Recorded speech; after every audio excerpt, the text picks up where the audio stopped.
mistake, and it's not just a title. What it means is that Africa trusts us, the international world trusts us. We have set the bar way too high. And it is our responsibility to actually help the other 54 countries in the continent to also set up the frameworks. Because we say that one of the weakest links, if you have one in the ecosystem that is weak, it disables everything that we have set up.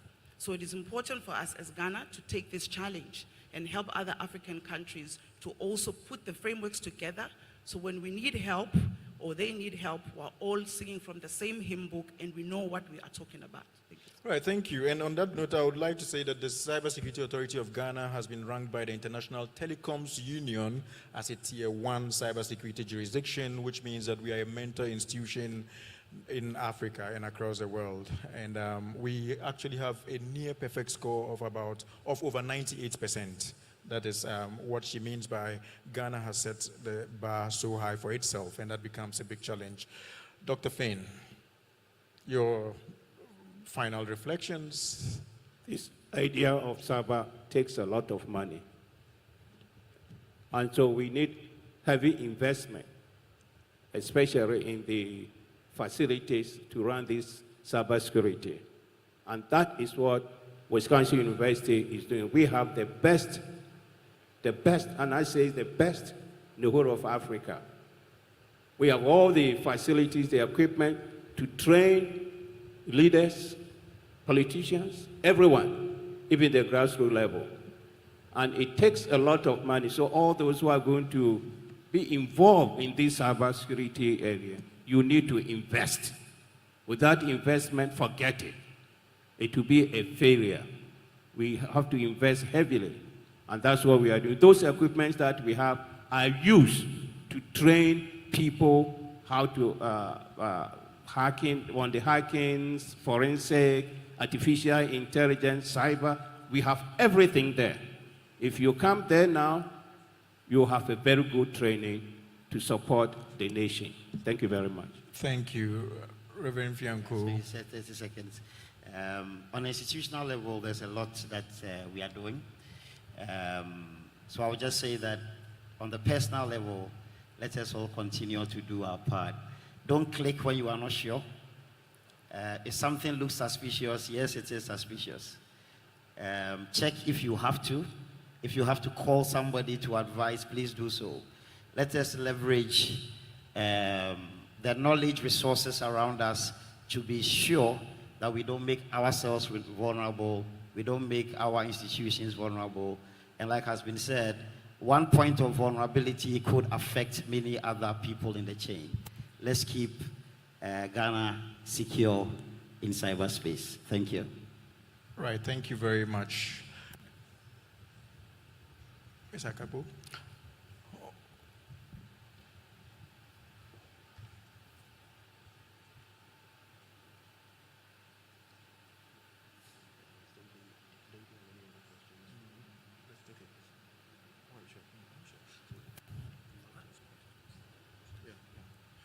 Well, at this point, I told the MCs and event organizers have generously given us time, just in the interest of having it not being a monologue from the panel, but an interactive session. So we would, at this point, take questions or contributions that you may want to direct at our expert panels, and this is the best time to do so. Is there any contribution, question on the subject matter, a perspective that has been lost on us here?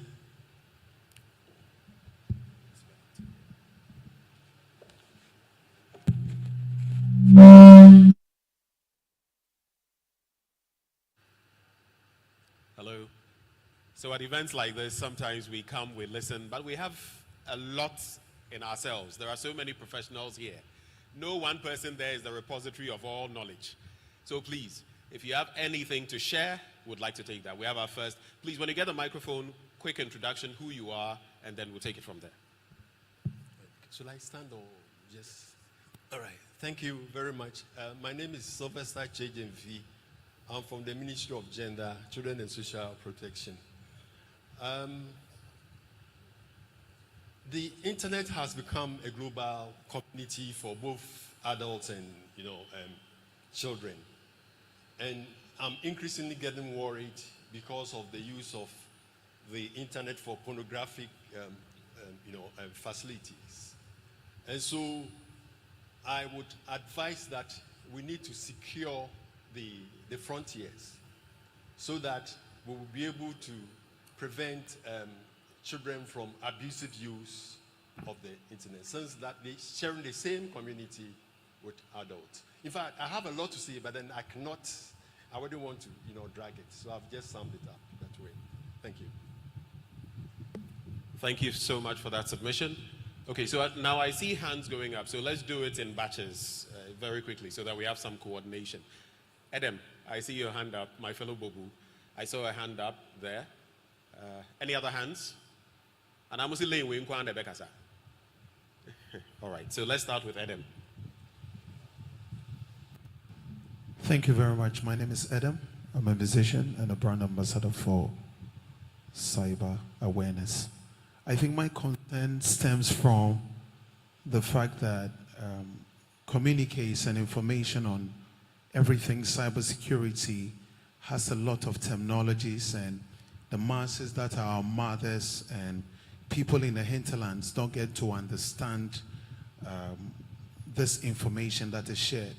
And so I think it will be very important that we're intentional about breaking down some of this information into various languages that are Ghanaian languages, so that the information is well disseminated for people to make informed decisions when they fall prey to incidents or they understand more what the cyber awareness campaign is about. Thank you. Thank you, Adam.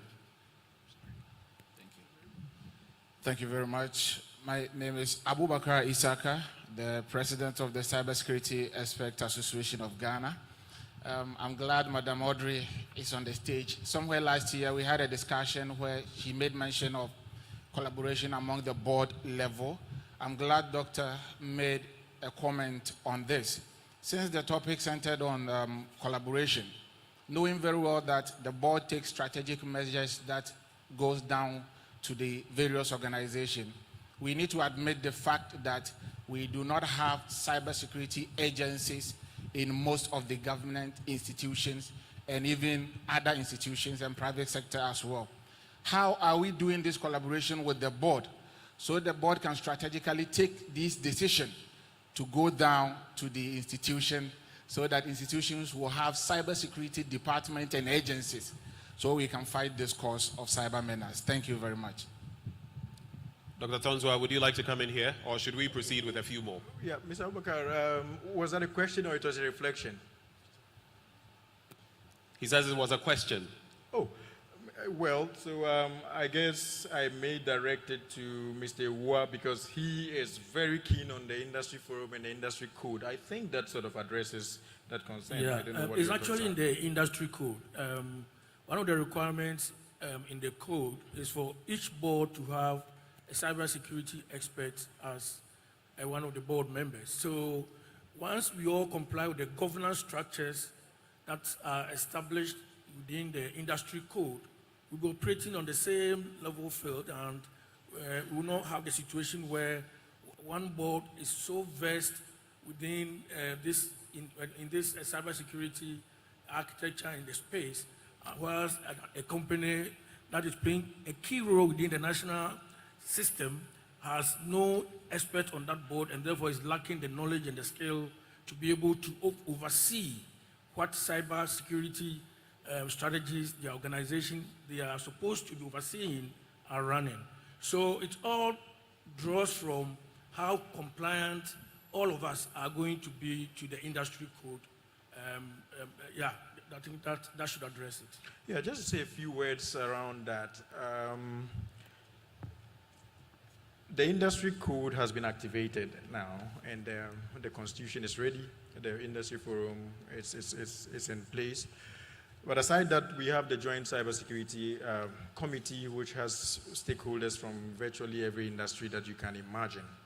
But beyond that, what we intend to do now, and I'm sure I have the blessings of my DG, Mr. Divine Selassie Agbeti, to announce this, that We are going to embark on enforcement of standards. So I wonder if there is any industry that would exist which would not fall under any of the designated critical information infrastructure under our law. And what we've not done in the past, because the institution is new, is that we've not really done enforcements. And so as part of setting cybersecurity technology and standards and licensing and accrediting professionals and cybersecurity establishments, we are going to go to the next step of ensuring compliance. And I think that would also address the matter at a second level. At the first level is to have a platform where the regulator, government, and industry would interface and ensure that there is compliance with cybersecurity standards and requirements. But we would go the next step to disincentivize bad behavior. And so watch out for our enforcement in the ensuing days and weeks. Dr. Sonzua, I think we might as well follow up with what Edem spoke about, letting information trickle down to those who may not be so tech savvy when we talk about cybersecurity. How are we trying to get information down to them, to their understanding? Well, thank you. I think so we have what we call a capacity building and awareness creation team, and I happen to head that team at the Cyber Security Authority. We have a campaign known as the Safer Digital Ghana campaign, and Edem is our ambassador. And he, beyond just having fora like this for the elite, beyond going to institutions and teaching, we are reaching out to other publics. So Edem is in the communities himself, having various ways of disseminating the information on cyber in very creative ways as well. And so it's one of the biggest things on our agenda, and it feeds into what our panelists said about the weakest link in the chain is usually the human being. And so if you are able to address the limitations or the weaknesses that flow, you call them what? Attack surfaces and vulnerability surfaces. If you're able to address these, then you would, to a large extent, be preventive in addressing cybersecurity issues. So, Edem, that is part of what you are already doing, the Safer Digital campaign that you are doing, and we would ensure that we resource you enough to reach all the corners of the country. Edem, does that address your concern? All right. Before we take other submissions, let me just... There is a senior officer whose hand is up. Oh, the Child Online Protection. We work very... There's a senior officer here, maybe an Air Force officer whose hand is up. Child Online Protection is also one of the big items on our agenda, and I also, again, happen to lead that team. It's on, you may not be able to imagine what we go through every day in our national lives in terms of cyber stalking, cyber bullying, sextortion of children, and distribution of child sexual abuse material, which used to be called child pornography. And we are privileged again that we have international collaborators. Just yesterday we were on a call with Presido, Ghana Internet Safety Foundation, Child Light. We have Child Online, which is a Ghanaian entity as well. They are resourcing us with equipment. We are also working very closely with the cyber crime unit of the police department and then the anti-human trafficking unit as well. So there is a lot of work going on in that area. Where we are now is that we're taking things to the next step of adding technology solutions. So how can we use this to analyze the cases, monitor them, and use the best evidence that we can? And how can we also get resources to spread across the country and not just be focused in Accra? Yeah, so that's a very great one. Thank you. Yes, sir. Okay, thank you very much. Naval Captain Isaac Arato from the Ghana Navy.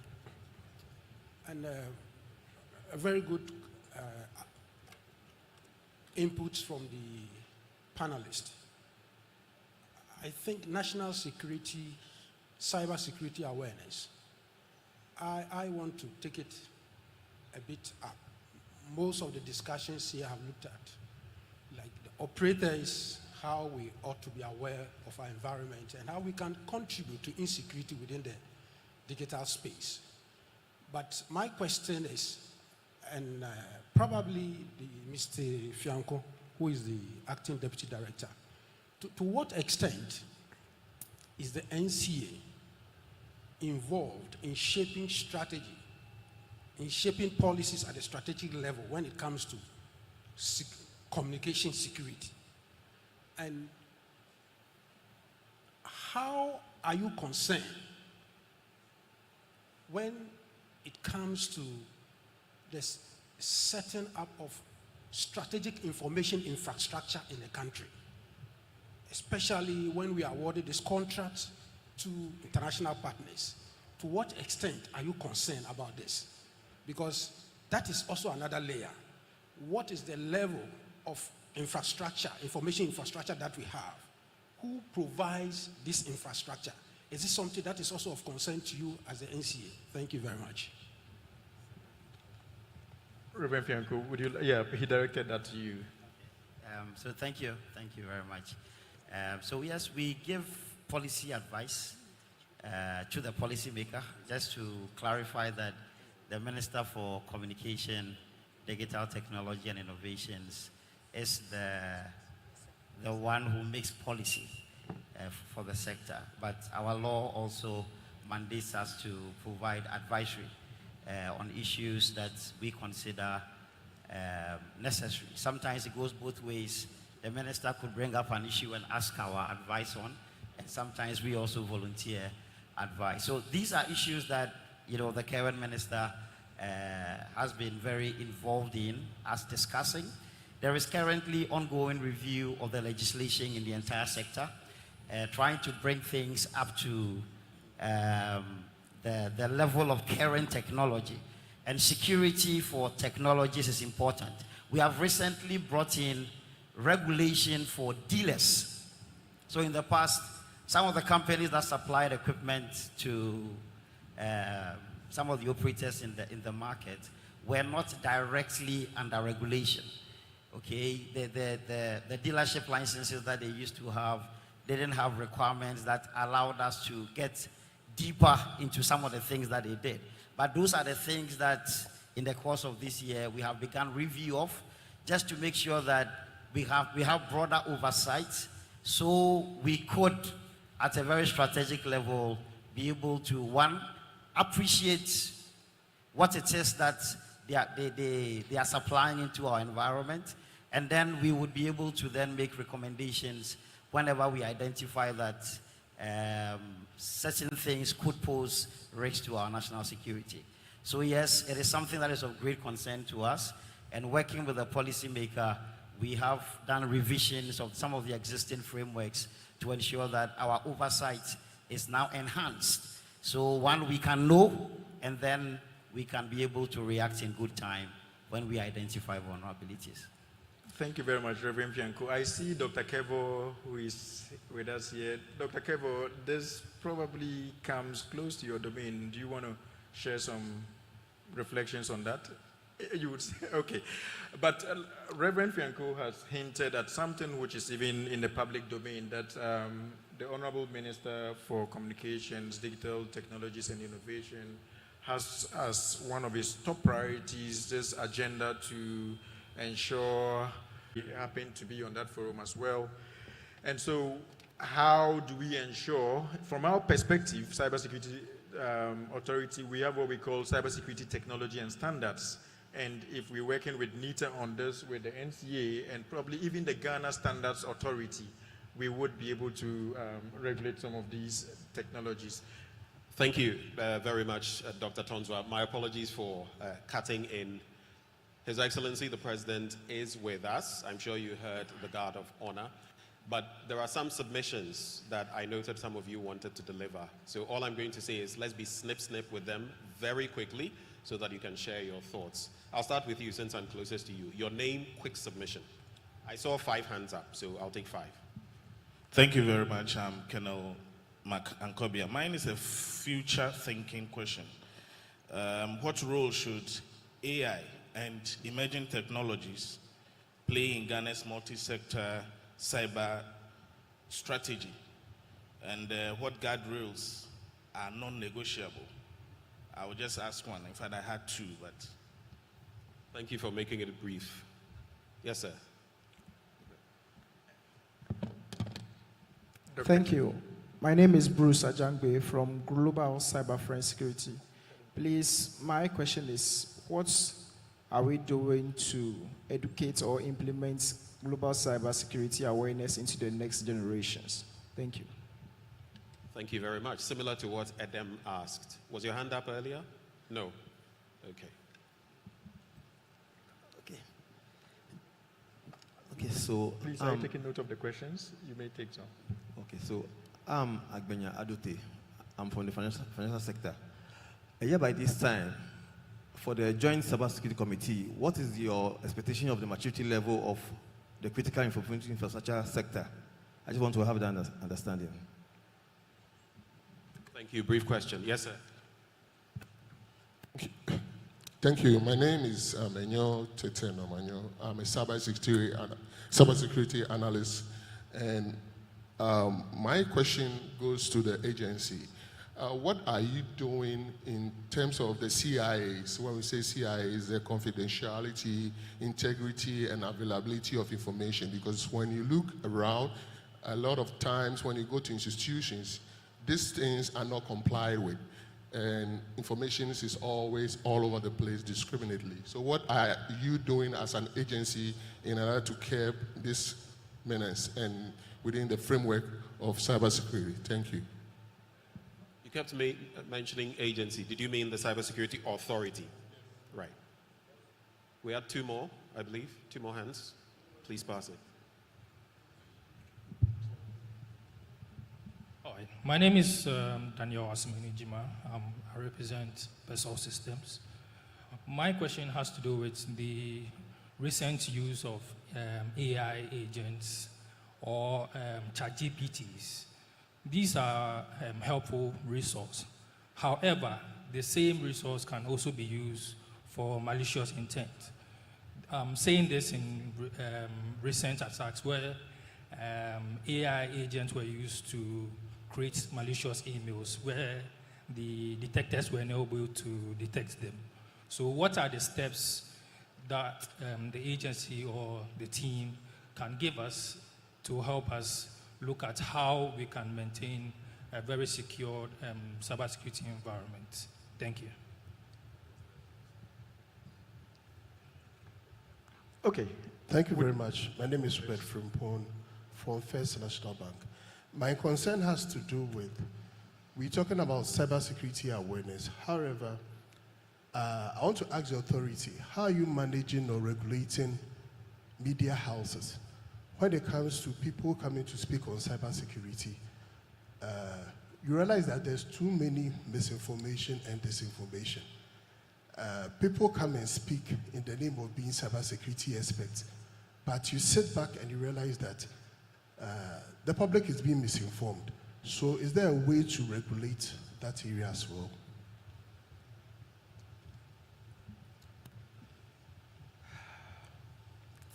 I see hands up, but for the sake of time, my apologies. Monfanchemi.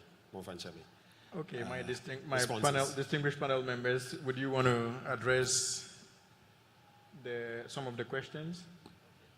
I think somebody asked a question about the AI guardrails. I would just say that under the leadership of the minister, there is work ongoing. Also, I referenced earlier that there is new legislation coming on disinformation, misinformation, new legislation on the establishment of an AI governance council, amongst others. I'm sure the minister is the best placed to address some of the things that we are putting together as a sector to address some of the issues that are emerging with the technologies that are coming up.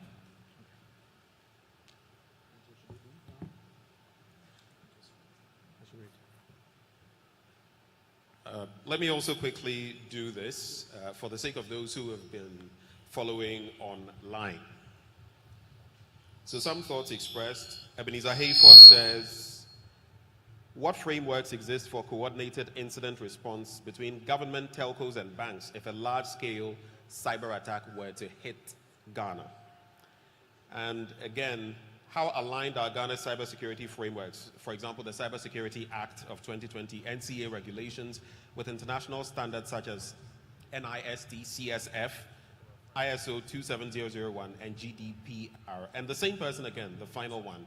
What governance model ensures accountability for cybersecurity across ministries, agencies, and private sector operators?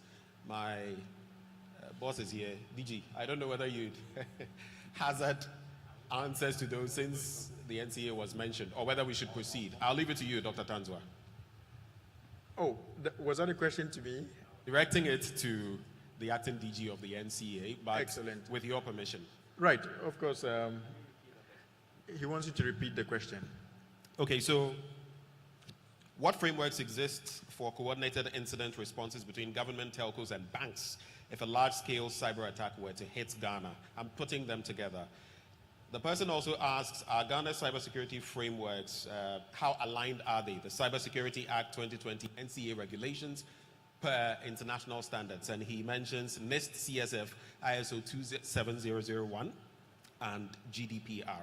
And finally, what governance model ensures accountability for cybersecurity across ministries, agencies, and all of that? Not only for you, but I'm saying where the NCA is mentioned. What will be your reflections? Okay, just to...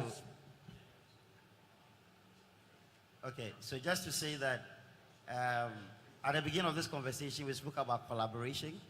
The CSA hosts the national set. In case there is an incident, the CSA runs the national set that Bank of Ghana has a sectoral set. The NCA has a sectoral set for the communication sector. So we are both looking into our sectors and coordinating with the center. And so the way we are structured today, these two sectors that you mentioned, should there be any incident in any one of us, the structure we have in place will allow for very rapid response to ensure that we mitigate whatever impact that attack would have. And in terms of compliance to international standards, I would say that the NCA is very involved in work at the international level. Until recently, one of the vice chairs for the ITUT Study Group 17, which works on security in the telecom space, was one of the vice chairs was with us in the NCA. We are very involved in the development of standards, and as a consequence, we also ensure that the things we do here are in compliance to all the standards that we partook in establishing. Just to also add on, Ghana is, the National Search is also a member of FIRST. What it means is that Ghana has access to over 800 teams all across the world. If an incident happens in Ghana, and we realize that the servers that are actually perpetrating the incidents are in Europe, Ghana has access to teams in Europe that can actually take down those systems. Why? Because Ghana has also been involved in participating when other countries need help, when the perpetrators are in Ghana. So that network is very strong. And likewise, when the incidents are reported to the National Search, they are trickled down internally within the financial sector, within the telecommunications sector, and in government agencies as well. I remember when I was part of the National Search, we had one of our government agencies' websites cloned. We realized that the page was hosted internationally. We didn't know anyone there, but through FIRST, because Ghana was already a member of FIRST, we were able to go into the directory, work with our partners, and it was taken down within 30 minutes. So the networks work. Government has put in place frameworks and relationships that work. We just need to operationalize them. We need to learn the strategies and read the laws that we have and operationalize them. Thank you very much, Audrey. We have to clear the place for His Excellency to join us. Dr. Finn, if 15 seconds, because we have to clear the place for the next segment. They were talking about awareness. The best thing to do is that we should start from elementary schools and bring them and teach this cybersecurity awareness to all of them, up from the elementary school all the way up to university level. I'm sure when that thing is done, a lot of people are going to be aware of it. Thank you very much. Thank you. As part of the Director General's 3.5-year strategy for cybersecurity, one of the things we are doing is curriculum development on cybersecurity. We are engaging the Ministry of Education. We are engaging GTech to ensure that we have it from the elementary level right to our tertiary levels. So thank you very much for bringing that important point. Excellencies, distinguished guests, ladies and gentlemen, including, of course, our revered generals, senior officers, and men of the Ghana Armed Forces. Today's theme has been on how we can ensure a safe, informed, and accountable digital space in Ghana. Our distinguished panelists have given us some reflections, and what we have had as a background to this theme has been that all the things that we do in our lives offline have virtually moved online. And one other thing that is established is that cybersecurity is no respecter of person, no respecter of jurisdiction, and we are all at risk. And so how do we govern cyberspace to ensure a safety and to ensure accountability? What our guests have told us today, after these reflections that we've gathered, is that we should think of cybersecurity as a global public good, and in that global public good, then we must do away with weak links, and the weak links would be the human factor. That's the biggest vulnerability. We've also been told that we need to emphasize training and capacity and awareness creation on cybersecurity, and we must take individual responsibility for cyber awareness and cybersecurity whilst the institutions are working towards training and building capacity in this regard. And we've also been told that we have a robust framework on cybersecurity. There is the Cybersecurity Act of 2020, Act 1038. There is a cybersecurity policy and strategy that is in place, and the Director General recently launched his 3.5-year strategic plan for cybersecurity, which would focus on child online protection, capacity building and awareness creation, cyber